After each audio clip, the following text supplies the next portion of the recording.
What's up, guys? You see we're back in the shop. It's update time. We're gonna get this guy ready for inspection, get it legal here in Texas, and then we're gonna go over some of the things that we're gonna do with the current platform and how we're gonna use it moving forward. So, stay tuned.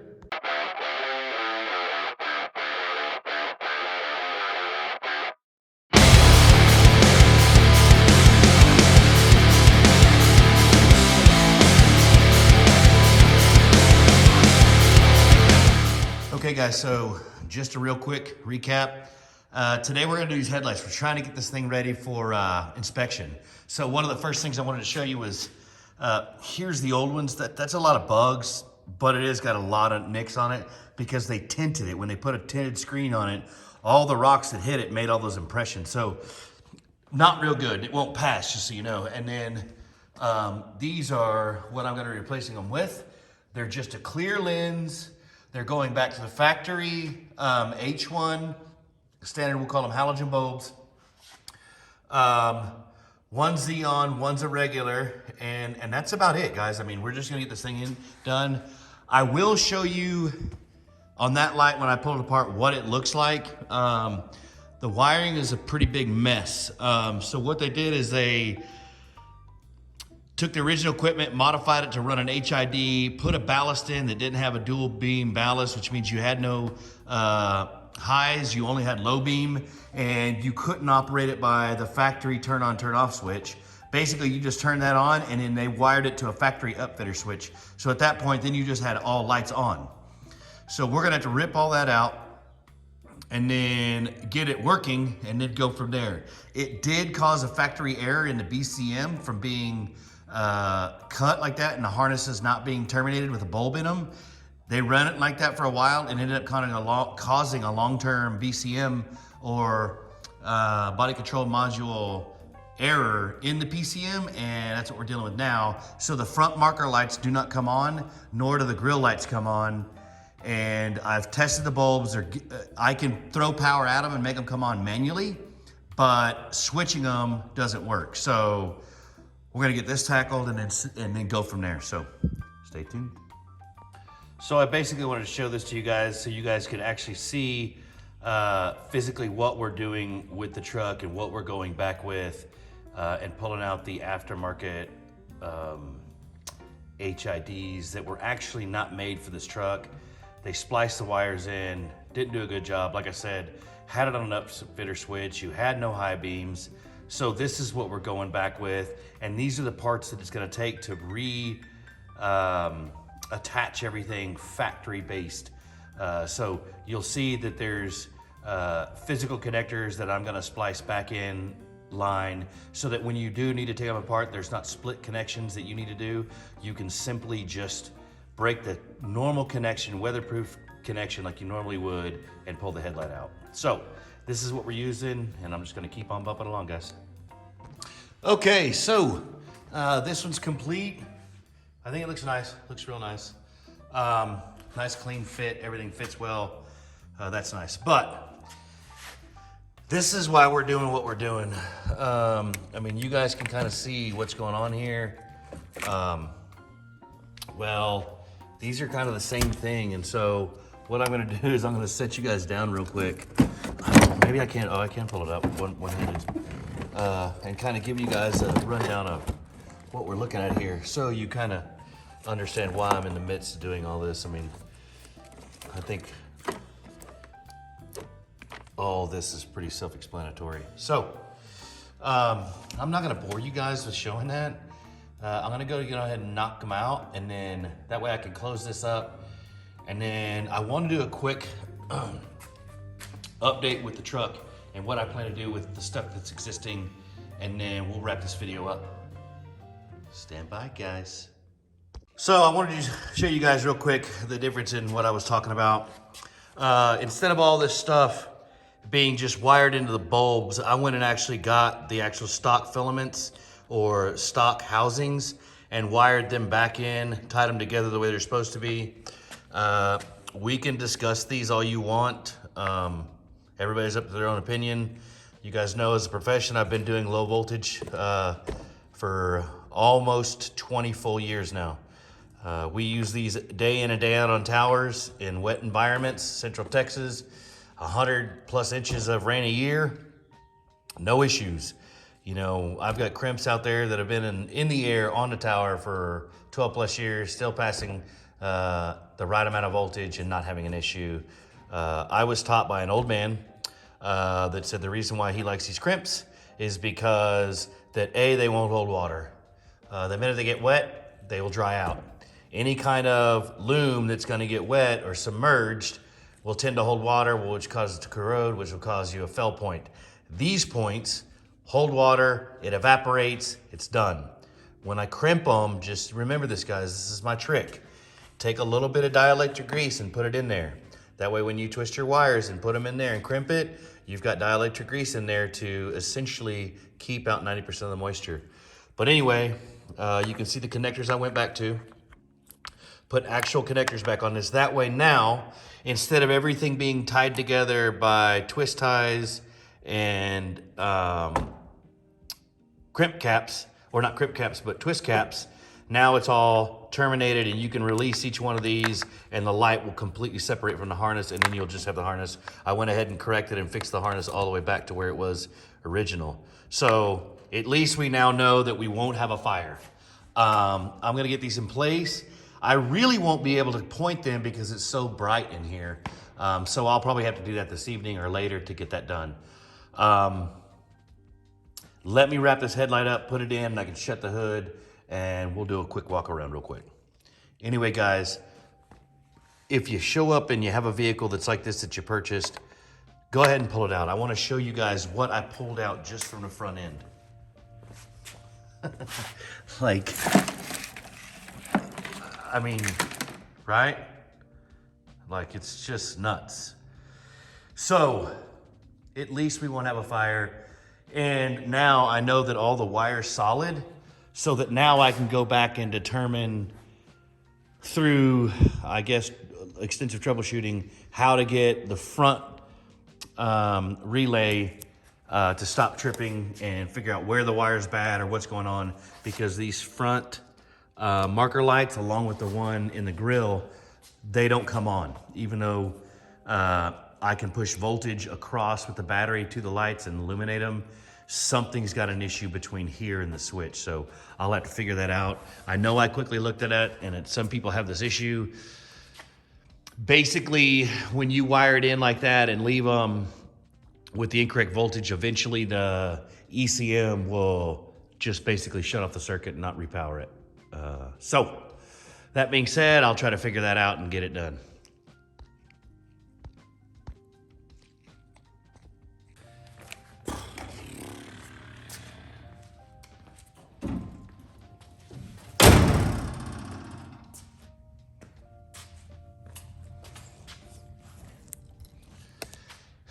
Much better, much better, much cleaner. So, what are we gonna do? Like I said, this is going to be the new rig. So, we're keeping the steps. They are body mounted now. I will go ahead and make at least 2 that go back to the frame. Whether I bolt them on or weld them on, there will be 2 supports that go from that actual slide back to the frame. Second, it needs some sort of alignment. I'm getting a little bit of the inside of this tire is eaten in pretty bad. Doesn't really matter. I'm about to replace all 4 because they are so bad, but we're gonna fix that. We are gonna keep his bumper. Everybody else couldn't just refab a bumper, so what I'm gonna do is I'm gonna change it, but I'm at least gonna keep it. So I'm gonna strip it down. What I don't like is the look right here, right? We're gonna pull that light bar is gonna have to go, and we're gonna sink this bad boy way in. And then I'll cut the center out so that in the center plate, we'll be able to have a winch that sticks out of there. Self-recovery is key. So we're gonna keep that. Same thing with the sides there. We're gonna remove this weird rack. And then you can see right here on the tailgate, he gave me a Hennessy cold intake that he wasn't able to run because it failed California inspection. So we're gonna put that on and use it. We're not doing anything with the exhaust. It's got Black Cat exhaust on it right now. We'll leave that. I'm gonna pull that spare and just run one, but we are gonna build out this inside here.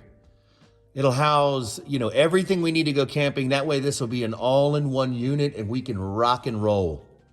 I think it'll be a cool system. In the back, there'll be a platform on the left, and then on the right side is where I'm gonna go ahead and run the refrigerator, a small sink, and basically just some cabinetry. Up front, I will be running basically in this area right here. Both sides, I'll run fresh water, and on the other side, I'll run a fuel. So we'll have some spare fuel and water on board. I think I am gonna put a point of entry right here for water. That way we can get to it and use it when we need to. But as far as that goes, and like I said yesterday, I'm gonna keep the jump seat, which I really liked, and I'll explain to you guys why now. Everybody's like, hey, why did you not get a 4-door if you're gonna go full size? Do me a favor, guys, look up the wheelbase on this truck right here, and you would be super surprised. The wheelbase still really works for what we like to do. As far as a lift, it'll get a very budget-minded 2.5-inch lift or 2-inch lift, and the tires we're gonna go to it are 37s. So we're gonna run 37s on it, and that's the extent of it, guys. We'll kind of work our way through the upgrades. We'll work our way up to the canopy camper that I wanna get eventually, because again, eventually this truck will become a long expedition vehicle, which means I am going to start lengthening the types of trips that I take. My company allows me to take all the time off we need because we're not working very much. So I get 8 weeks of paid vacation. So what I'm gonna do is start lumping them together in big pieces, you know? And instead of taking several little weekend trips, I'm gonna start putting together, you know, 6 and 7 day trips where, you know, I'm gone for a good amount of time, you know? The last time I did was 9 days, and it was awesome. So I think that that's what we're gonna do. We are going to do gears on it because right now, it's not bad.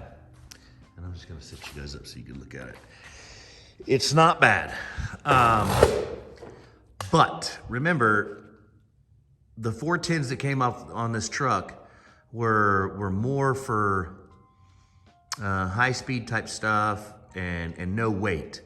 So right now we've already added a front and rear bumper, and they're built bumpers. This is not light stuff. They didn't try to skimp on material. So, I mean, they've got some thick wall tubing and then so they're heavy. So the front and back bumpers plus the sliders are heavy. That camper's heavy. Now we will remove some weight with that steel roof rack, but we're gonna turn right around and add it with adding the bed platform and such. So, and then of course the inside cab platform. So I just think that with adding the 37s and the weight we're gonna do, I think it's smart to go ahead and upgrade. And so what we're gonna do is we're probably gonna do 488s.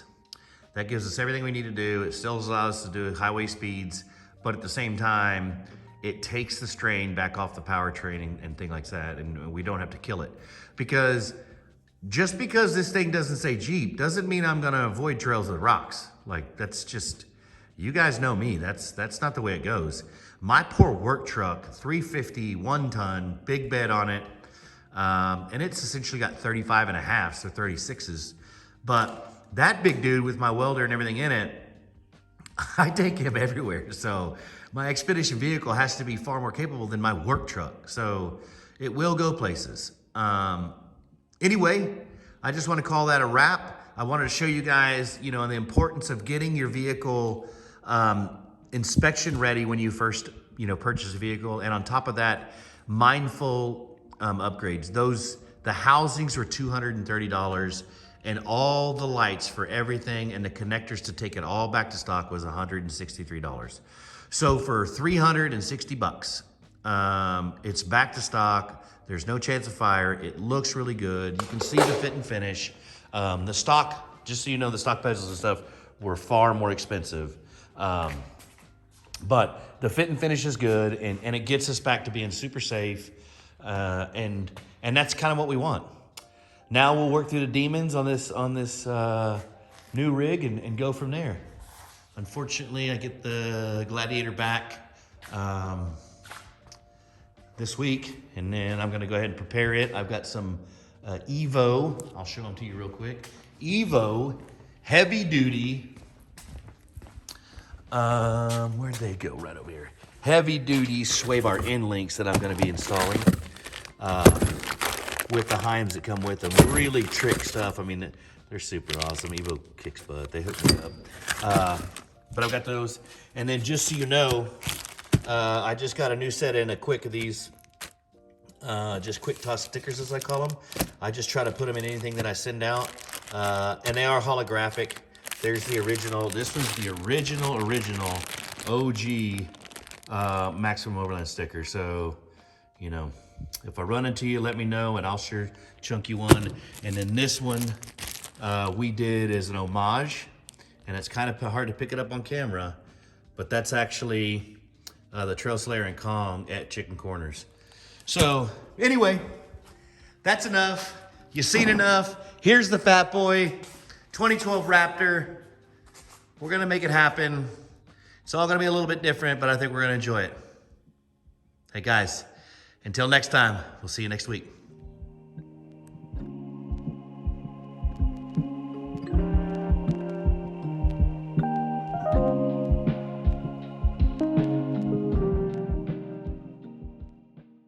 Okay guys, obviously you can see they need to be adjusted down about probably 2 feet, but this is the standard projector with the Xeon headlight in it, which is basically about the best Xeon headlight you can get. It's just not real good, to be honest. It's super high, but you know, I don't see the best, so I'm one of those guys that, one of those things for me is a safety issue. So I definitely want to make sure that my headlight's the best it can be. I know it's still light in here, but you can see honestly how weak they are. Now, I'll show you what. Now this is the Sylvania Ultra Bright halogen bulbs again, but you can see the difference. These are both H1 bulbs, and although that's better than the projector, it's still kind of not what we're looking for. So we'll see what the LED upgrade will be. And again, these are some things that I got off Amazon in reference to the budget mindedness. And so we're gonna see what it'll do. Okay, everyone, this is what we went with. We went the 10 auto LED headlight replacement bulb. And specifically, the H1 model there at the end. And the reason why we went with these is because A, it's a replacement for an H1 style bulb that has that clip retainer. And then also because the LED, if you look at it, are different than most. So a lot of LEDs aren't made with an 8-sided LED array. And the reason why it's done like that is because the factory Raptor headlights have a projector on one side. So if you get a 4-sided LED or a 3-sided LED or a 2-sided LED, you'll have shadowing. Because obviously the bulb on a halogen projects light 360 degrees. Well, that projector lens is built to enhance light coming from 360 degrees and broadcast it accordingly. So if you put LEDs that aren't broadcasting in 360 degrees, you'll obviously have shadows. So that was the theory behind it. So basically what I did is I just beat the hell out of the comment section in Amazon looking for lights that specifically people had experience with halogen bulbs replacements and correcting the shadowing issue and stuff like that. And so this is what we found. So again, the 10 auto LED headlight H1 replacement.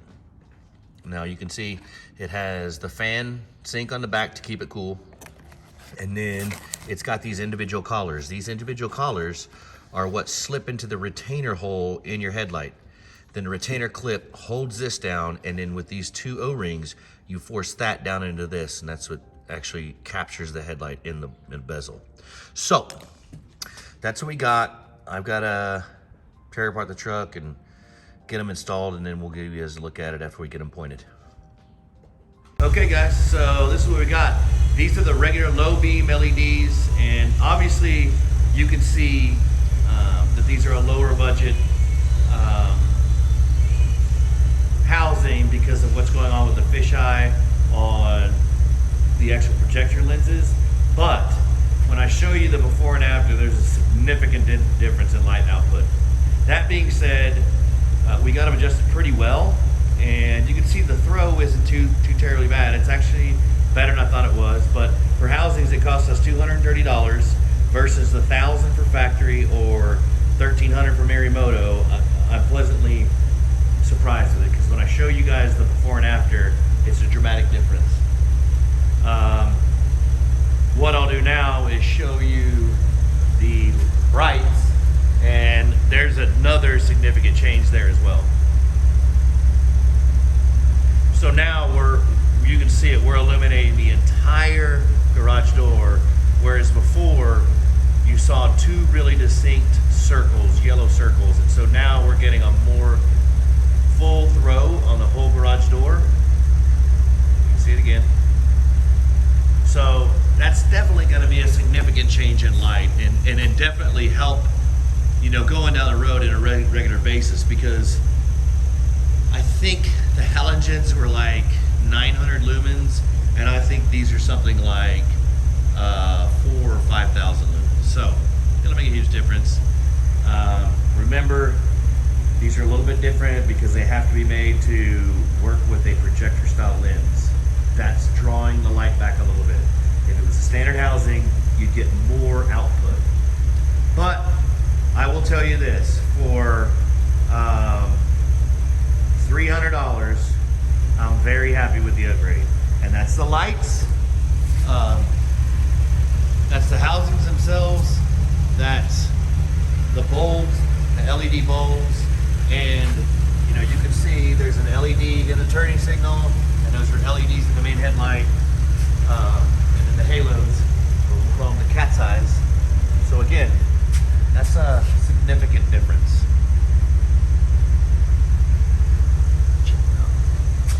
So let's go to just parking.